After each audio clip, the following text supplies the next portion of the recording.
It's Wednesday, October 16th, 2019, and I'm Dave Sobel. 4 things to know today. A roundup of tech versus China. Microsoft puts its hand on its heart for open source. Private equity wants TechData. And SpaceX wants to go 4 times bigger. This is the business of tech. It's worth covering all of the stories related to tech companies under pressure for their positions on China. Within the past week, Apple removed an app from the Chinese version of its App Store. The app, HK Map, was used by residents to mark the locations of police and inform about street closures. Google removed a pro-Hong Kong game from the Google Play Store. Blizzard Entertainment, makers of World of Warcraft and Overwatch, were under criticism for punishing a professional gamer who spoke out in support of the Hong Kong protests. Blizzard denied any relationships in China were a factor, but fans are not convinced. Even the NBA is under fire when the GM of the Houston Rockets tweeted support for the protests. Their media empire is a technology company with streaming and content services serving the Chinese market. Now, Google employees are internally debating this issue, as reported by Vox. So why do we care? These companies are all considered American companies, but with growing expansion, the companies that have moved into China are trying to balance both sides of the political equation. Can you be pro-openness and do business in China? Apple is positioning itself as the privacy company, but will it be able to stand for these values while also satisfying the Chinese government? Time will tell. In a sign the underworld may be going through a continuing cold spell, Microsoft Australia CTO Lee Hicken spoke at the 2019 Red Hat Forum in Australia with comments on Microsoft's position on both open source and Linux. Quoting ZDNet, "We're in an amazing place right now with a leader like Satya who really understands what it means to think about where we need to be for our customers to really transform the company from being essentially the proprietary software company to being an open source company," Hicken said.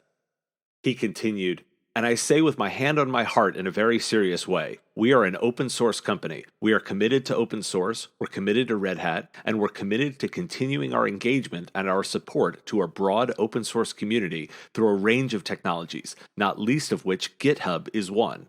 End quote. Why do we care?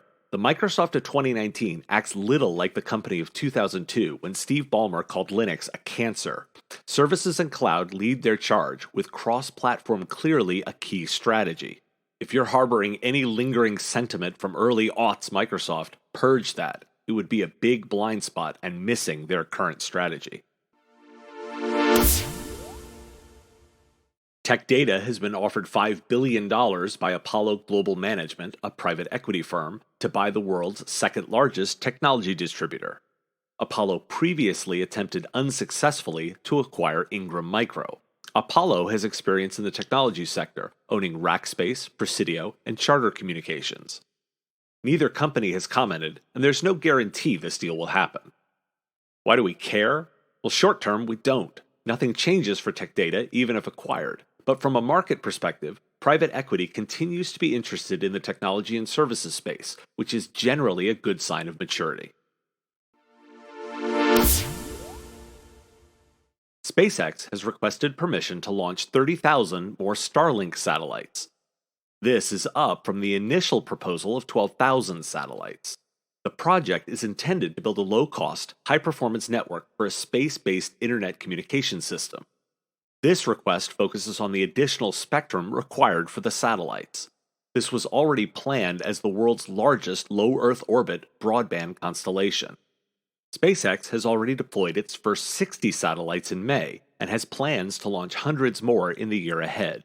Why do we care? With the constant talk of 5G, this is another approach to blanketing the world with broadband. Technology providers should be considering the larger question of how they will use and manage all of this additional broadband, because no matter where it comes from, it's coming.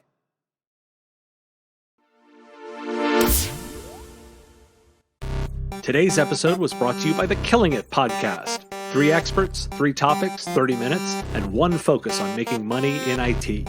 Catch the show on your favorite podcatcher or on mspradio.com.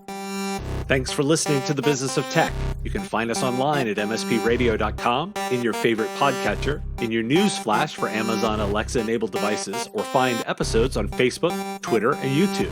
Like what you hear? Share our Facebook, Twitter, and YouTube feeds to help grow the audience, and we'll see you tomorrow.